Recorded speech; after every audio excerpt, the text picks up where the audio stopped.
자, 아까 우리가 요런 이야기를 했었죠. 가속도라는 건 단위 질량당 받는 힘이며 시간당 운동의 변화다. 그지? 그죠? 자, 운동량과 충격량은 요 공식에서부터 출발하면 됩니다. 저기 밑줄 그은 부분. 자, 무슨 소리냐? 양쪽으로 올려주게 되면 결국 뭐가 된다? M 델타 V는 F 델타 T가 되죠. 맞지? 자, 요 이야기를 할 거예요.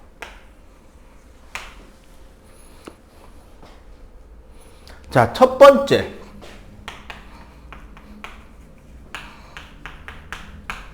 운동량입니다. 운동량은 공식으로 이제 P 벡터고요. 소문자 P입니다. 얘는 M 곱하기 V 벡터. 즉, 자, 첫 번째 벡터라는 거 기억을 좀 해주세요. 방향이 있다는 소리다. 그지?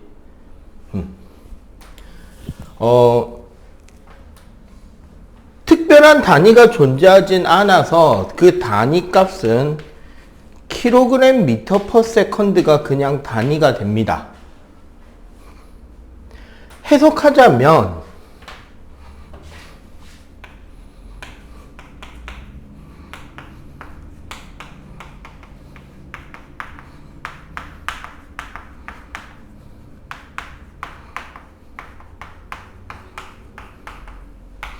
운동 중인 물체가 가지게 되는 물리량으로서 일반적으로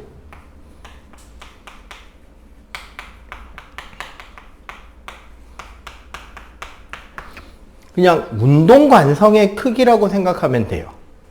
서술형에 쓸만한 표현은 아니긴 합니다. 이 부분은. 그리고 계산 자체도 되게 간단해요. 자, 봐봐. 자, 2kg의 물체가 3m per second로 운동하고 있습니다. 얘 운동량의 크기 얼마야? 그냥 단순하게 곱하면 돼요.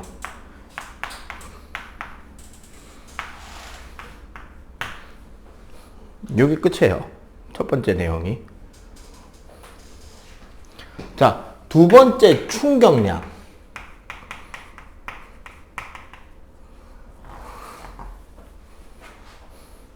자, 충격량 임팩트 I 벡터는 F 델타 T가 됩니다. 그래서 충격량의 단위도 이야기를 하자면 뉴턴 세컨드가 돼요.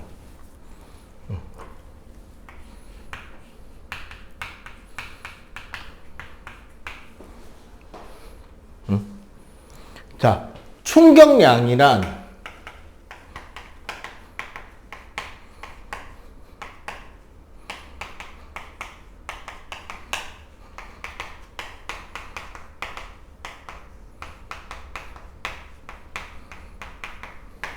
물체의 운동, 즉 운동량을 변화시킨 충격의 총 크기를 우린 충격량이라 그러는데 요 공식 생각해 봐도 되고요.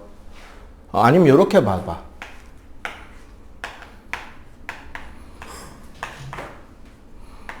F 델타 T잖아. F는 뭐가 되죠? MA 델타 T가 되고, 그지?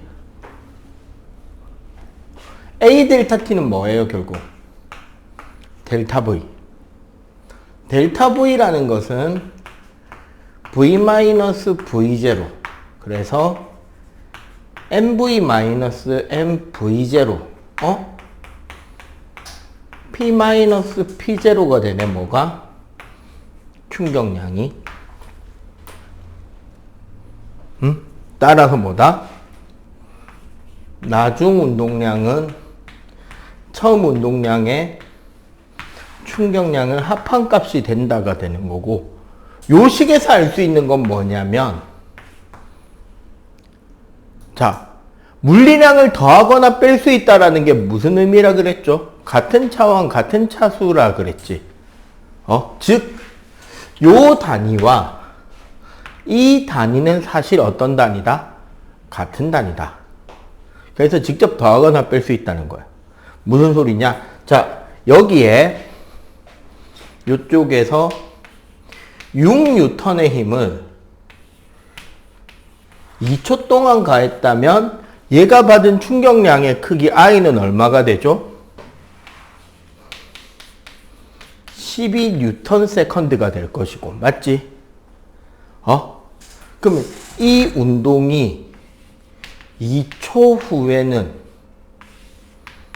2kg의 물체가 V m/s로 갈 때 여기 2V가 얼마가 돼야 된다? 6 더하기 12, 즉 18이 돼야 된다는 소리죠. 맞지? 따라서 V는 9m/s의 형태로 바로 구해진다는 소리입니다. 그냥 더하거나 빼도 된다는 소리예요. 자, 요 공식에서 연계돼서 나오는 개념이 운동량 보존이라는 개념인데,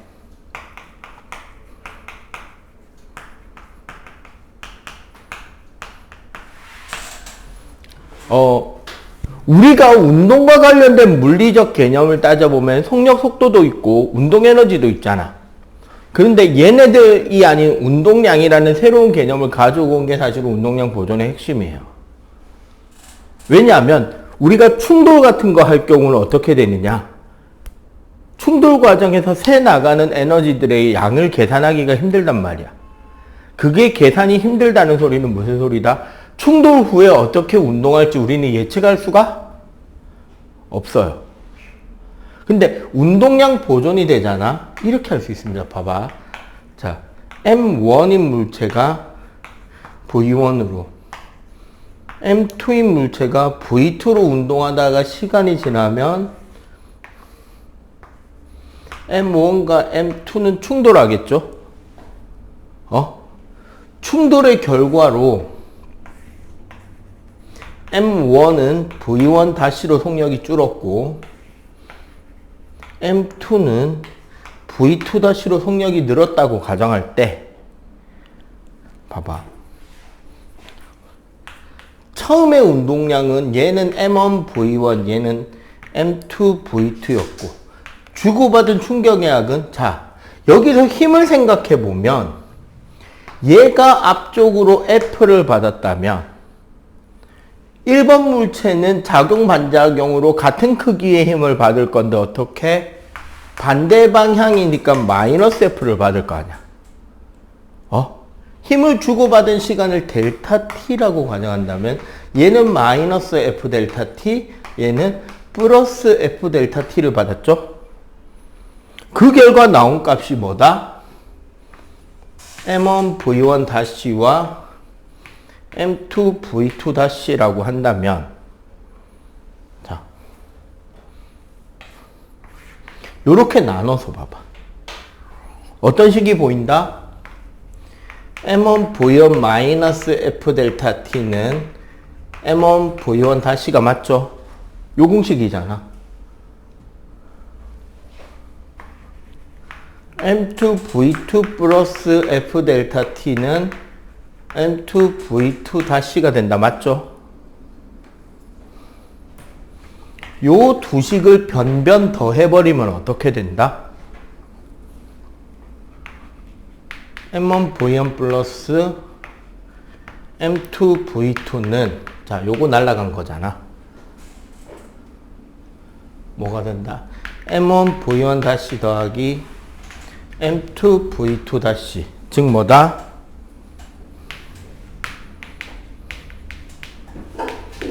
충돌 전에 시그마 P랑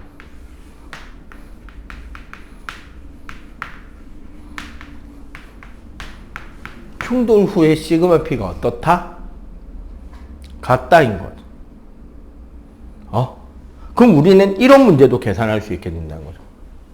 이거 봐봐.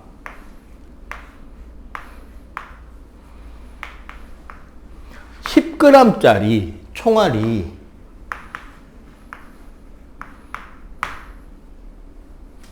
200m/s로 날아가고 있어요.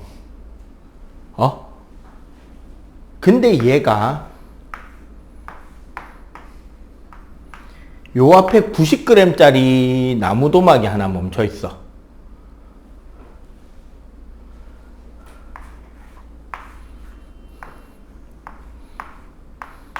총알이 나무에 박혔습니다.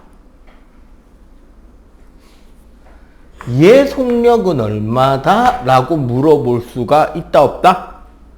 있다는 거지. 이걸 운동에너지로는 설명할 수 없단 말이야. 나무에 박혀 들어가면서 열이나 다른 식으로 손실되는 에너지랑은 계산할 수가 없으니까. 하지만 뭐는 알 수 있다? 이걸로 풀 수 있다는 거예요. 어떻게? 자, 10g이라는 거 얼마예요? 0.01kg이잖아. 맞지? 곱하기 200m/s죠.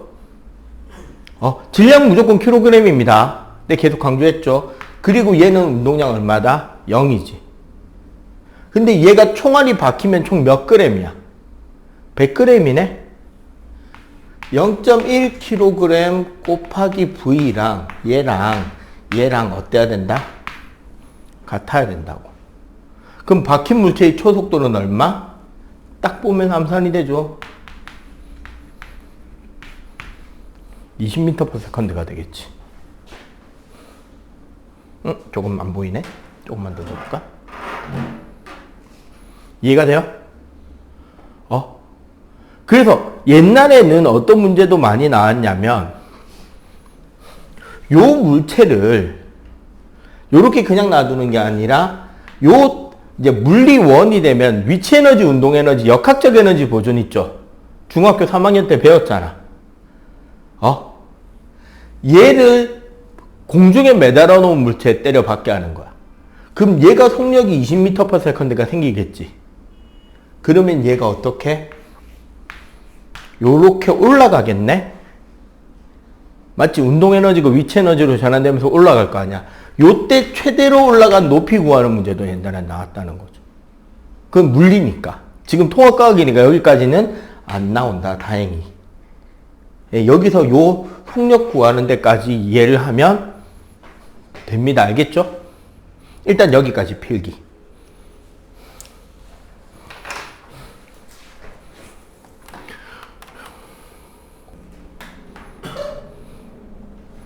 자, 볼게요. 아까 우리가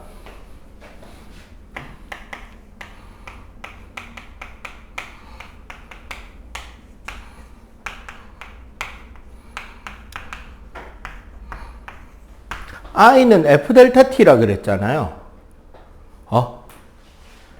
이 뜻이 뭐가 되냐면, 역시, 그래프 성애자, 쌤 입장에서 그래프는 짱이죠.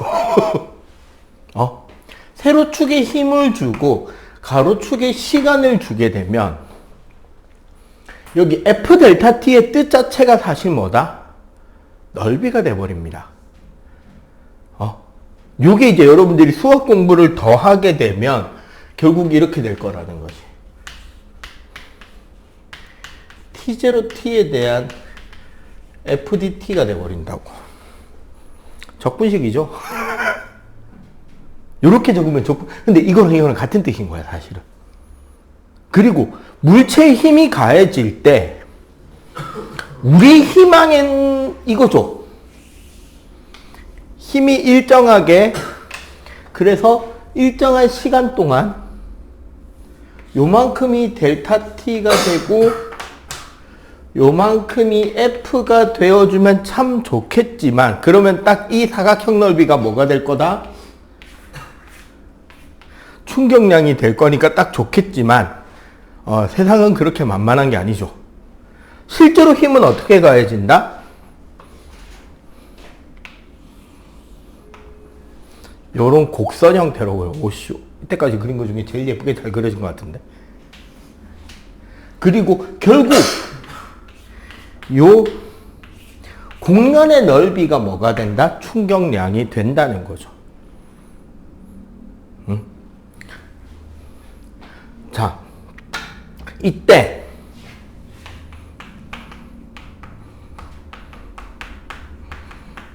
자, 력이니까 F가 될 거고, 그죠?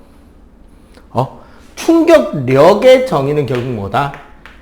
시간, 충격을 받는 동안의 평균 힘, 즉 시간당 운동량의 변화량. 여기서 조심해야 되는 건 얘가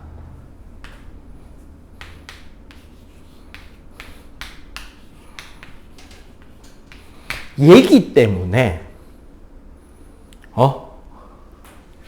원래는 뭐가 된다?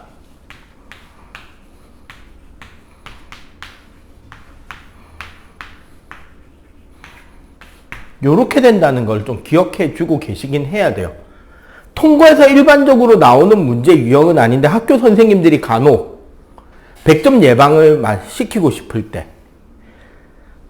너희 학교 이번에 100점 얼마나 나왔어? 100점은 없어? 평균이 몇 점쯤 되는데? 대략 70점 되면 이것까지는 아마 안 건드리실 건데 내가 이번에 한 학교 중에 어디더라? 동래고인가? 100점 7명이래. 그 기말로 어렵게 될 거래. 그럼 그 학교는 이거 건드릴 거예요. 빼박으로. 자, 요거 해석을 좀 해야 됩니다. 요 앞쪽에 건 봐봐. 시간당 변하는 게 운동 속력이죠. 일반적인 우리 물체한테 일정한 힘을 계속 주면서 운동의 변화를 이야기하는 거잖아. 충격을 가할 때. 근데 요건 뭐가 변한다로 돼 있어요? 질량이 변하는 거지. 일정한 속력에서. 그게 딱 요 뒤에 걸 써야 되는 문제는 한 가지 패턴입니다. 컨베이어 벨트.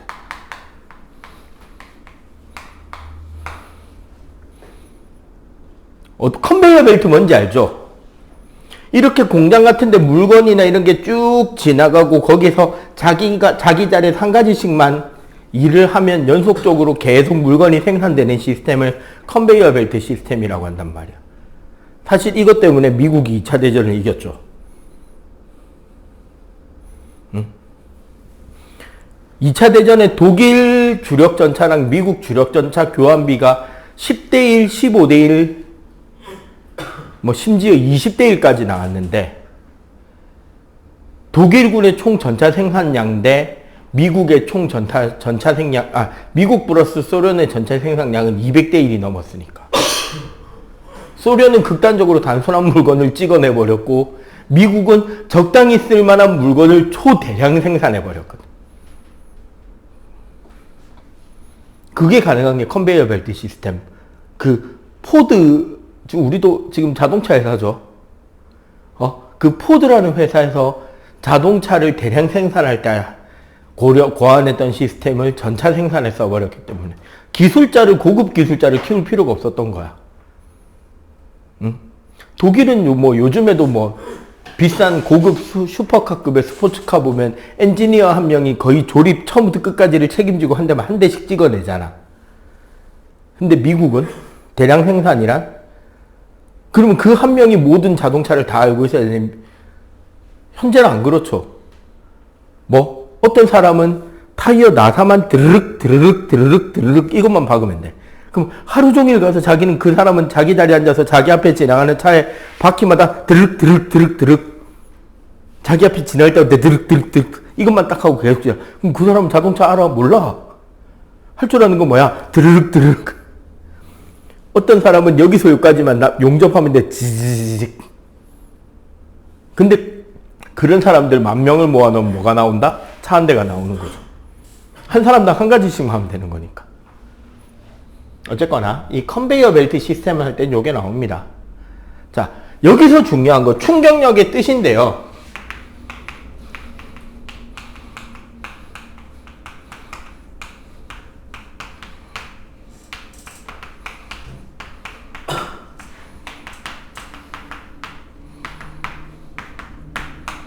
평균의 힘이라는 거죠. 즉 얘랑 같은 넓이를 가지는 어떤 사각형이 있다고 할 때 얘가 뭐다? 충격력이 된다는 거예요. 평균 힘이다. 자, 이때 안전. 수영장에 가면 하지 말라는 게 있어요. 두 가지가 있습니다. 뭐랑 뭐를 하지 말라 그러죠? 뛰지 마시오. 하나 더는 다이빙 금지입니다. 그죠? 뛰지 말라는 거는 저 수영장 사이드 그 타일이 깔려있는 그 공간이 젖어 있으니까 마찰력이 잦아서 미끄러져서 넘어지면 이제 아프다 이 소리고, 다이빙은 왜 금지시키느냐 이거예요.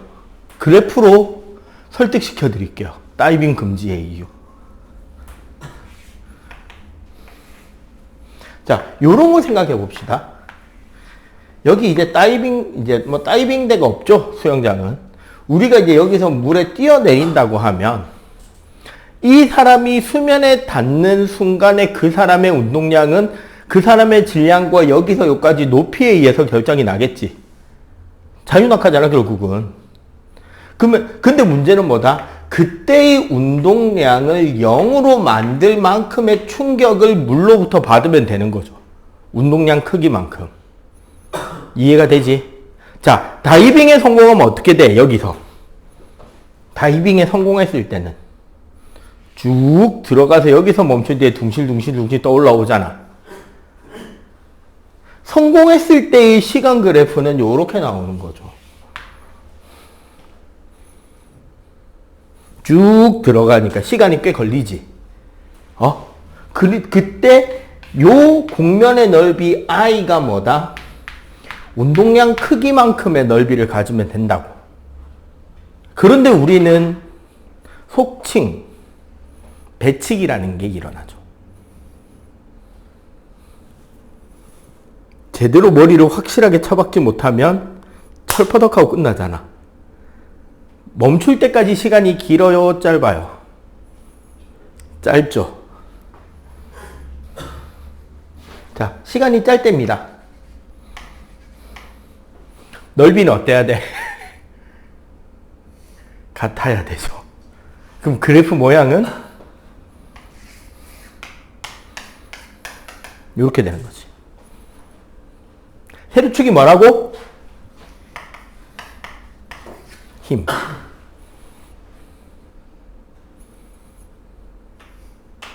아플 수밖에 없죠. 이거 여러분들 이제 남학생들이니까 잘 이해할 수 있는 거죠.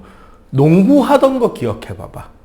농구할 때 초등학교에서 중학교 딱 넘어올 때 농구 기술에서 가장 극적인 변화는 드리블에서 나오죠. 초등학교 저학년 때 드리블 한답시고 다들 어떻게 공을 때리지. 맞지? 막 때리면서 공 튀기려고 하잖아. 잘 되냐? 공이 세게 튕겨? 팡팡팡팡 돼? 세게 때린다고 안 되지.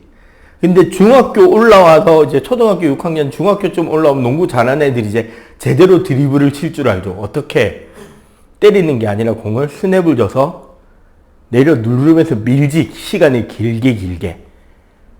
오히려 그게 어떻게 돼? 공이 튕기는 힘이 팡팡 튕기잖아. 알겠어요? 네, 시간을 길게 해서 튕기면 운동량이 훨씬 커진다는 거지. 이거보다. 그죠? 근데 이걸 반대로 생각하면 똑같은 충격을 받아야 되는 상황에서 덜 아프려면 뭐 해야 된다? 시간을 늘리는 게 최선책이죠. 각 운동화에 보면 운동화 브랜드마다 충격을 흡수해주는 기능들이 다들 있잖아요. 뭐 나이키의 에어, 뭐 아디다스는 부스트, 그 스펀지, 스티로폴 스펀지 비슷한 거. 뭐 아식스는 젤, 뭐 뉴발란스도 먹고 이라이트인가 뭐 하여튼 뭐 기술들이 다양하게 있잖아. 공통점은 푹신하다인 거지. 사실 푹신하다라는 건 푹신해서 충격을 흡수해 주는 게 아니라 푹신하기 때문에 어떻게 된다? 힘이 가해지는 시간이 길어지는 거죠. 멈출 때까지 시간이 길어지는 거란 말이야. 그러니까 이런 모양이 아닌 이런 모양이 된다는 거죠. 그거랑 똑같아. 농구를 점프를 해서 공중에서 리바운드를 잡아서 착지해야 돼. 무릎하고 허리 안 다치려면 착지할 때 어떻게 해요? 땅에 닿을 때부터 무릎이랑 허리를 자연스럽게 숙여가면서 주저앉듯이 딱 멈추잖아. 그러면 안 아프지. 그리고 그 와중에 신발도 쿠셔닝이 좋은 신발이면 덜 아프죠. 자, 리바운드하고 착지하는데 다리를 뻣뻣하게 펴고 착지합니다. 근데 신발이 남학신이다. 큰일 났죠, 지금. 무슨 소리인지 알겠지? 시간의 중요성이. 그래서 안전이라는 건 다들 시간을 길게 하는 거예요. 날이 더워지고 친구랑 조그만한 고무풍선에 물을 담은 물폭탄을 던지고 논다고 할 때 안 터뜨리고 받는 방법은 어떻게 하면 안 터뜨리고 받을 수 있다? 멈출 때까지 시간을 길게. 야구공 같은 거 빠른 타구 받을 때도 안 아프게 받으려면 길게. 빡 받으려고 했다가 튕겨나갑니다. 길게. 여러분들 피구할 때도 길게. 농구공 손가락 안 다치고 받을 때도 이렇게 받잖아. 전부 다 뭐다? 안전이라는 건 결국 뭐다?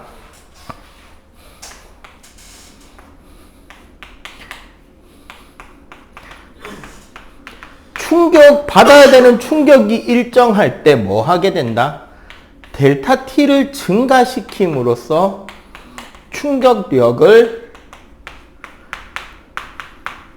감소시키려는 게 안전이다. 그죠? 그래서 요거와 관련해서 뭐가 어떤 그래프가 하나 더 있냐면 지금까지 그래프는 FT 그래프였잖아. 맞죠? 근데 무슨 그래프도 나온다? 세로축의 운동량 P, 가로축의 시간 PT 그래프가 나올 수 있어요. 이럴 때는 어떻게 된다? 이런 그래프의 기울기 자체가 뭐야? 가로축 증가량분의 세로축 증가량이잖아. 그럼 얘는 뭐가 된다? 델타 T분의 델타 P가 되니까 이건 뭐다? 힘이 되죠. PT 그래프는 기울기가 힘. FT 그래프는 그래프가 충격량, 즉 운동량의 변화량이다. 이거 기억해 주시면 되고, 이거 말고 한 가지 요 안전과 다른 내용이 하나가 더 있는데 뭐냐면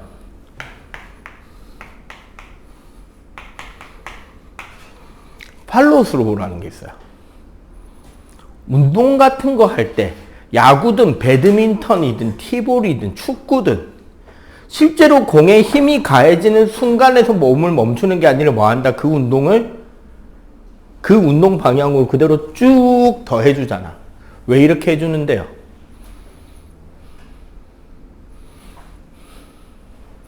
얘는 힘을 일정하게 줄 수 있을 때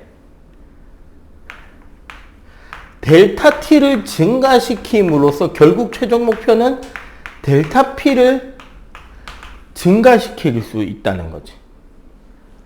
그래서 운동 종목의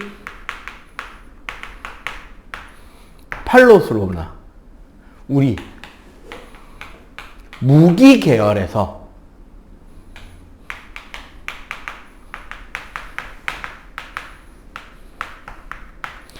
대포나 총을 가급적이면 어떤 걸 쓴다? 긴 걸 쓰면 긴 걸 쓸수록 어떤 효과가 있다? 그 끝에서 튕겨나가는 포탄이나 총알의 속력이 어떻게 된다? 더 빨라지고 따라서 더 먼 곳에 있는 물체를 더 강하게 때릴 수 있게 된다는 거. 그래서 저격총들 보면 어때? 길죠. 왜 길까? 같은 총알을 쓰더라도 총구 끝에 튕겨나온 속력을 뭐 하게 해야 되니까 더 빠르게 해야, 더 멀리까지 살상력을 유지하고 날아가서 꽂힐 거 아니야. 그지? 그런 것들이 이제 이런 겁니다. 전차나 자주포나 이런 것들, 대포들도 포가 길면 길수록 사거리나 이런 데는 유리하죠.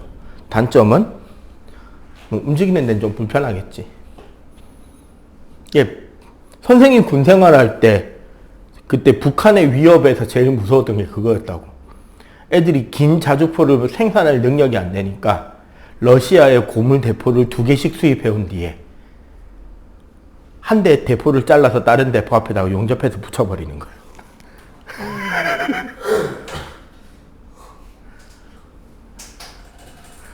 이게 용접을 해서 최대한 직선으로 만들어도 이제 꺾이잖아. 틀리잖아.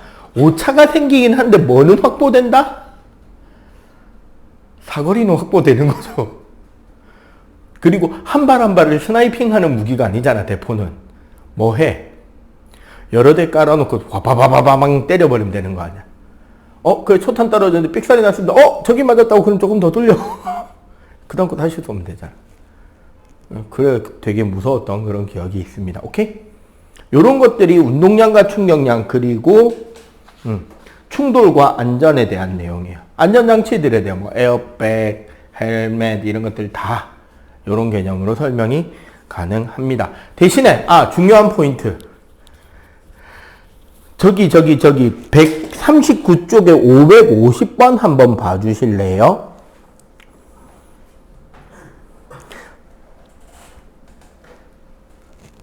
자, 질량이 5kg인 공에 벽에 수직으로 7m/s. 자, 처음 운동량은 얼마다? 35조. 자, 충돌한 후 반대로 3m/s로 튕겨 나왔습니다. 나중 운동량의 크기는 15조. 근데 여기서 조심해야 되는 거, 둘의 운동 방향은 같은 방향이야, 반대 방향이야? 반대 방향이지. 그러면 여기서 속도 변화량의 크기는 4예요, 10이에요. 델타 V는. 10이라는 거죠. 그러면은 운동량의 변화량은 총 50이 될 거고, 벽이 가한 충격량의 크기도 얼마가 된다? 50이 된다는 거지. 알겠어요? 이게 방향을 잘 고려해야 된다라는 게 이런 개념이에요. 그리고 문제에서 함정을 파는 게 있는데 563번 한번 봐봐. 똑같은 질량을 가진 물체를 똑같은 높이에서 떨어뜨리는데, 자, 그림 가보세요. 시멘트 바닥에선 튕겨나왔고 모래판에선 그냥 박혔잖아. 둘이 받은 충격의 크기는 같다 다르다? 달라요. 왜? 튕겨나오면 속도 변화가 더 크잖아. 이해가 돼? 그래서 실제로 충격량의 변화량은 넓이가 더 넓은 쪽이 된다는 거지. 알겠어요? 자, 요런 것들을 고려해서 풀면, 자, 모래판이 공에 떨어지면 시멘트 바닥과 받는 시간보다 모래판이 받는 시간이 좀 더 길겠지? 그러면은 B가 그 모래판이고 A가 시멘트 바닥인데 넓이는 어디가 넓을 거다? 튕겨나온 A가 더 넓겠죠. 요런 것들을 상상으로 시뮬레이션을 해야 되는 거야. 그럼 기억은 맞고 니은 넓이는 같을 수가 없죠. 충돌하기 직전 속력은 같죠. 왜? 같은 높이에서 떨어뜨렸으니까. 평균 힘의 크기는, 야, 그래프만 봐도 알겠다. A가 훨씬 더 힘을 많이 받았네. 넓이도 넓은데 시간도 짧잖아. 그럼 힘은 훨씬 커지겠죠. 이제 요런 것들을 좀 이제 문제를 보면서 해석할 수 있어야 됩니다. 자, 16, 17에 빈출 한번 풀어보세요.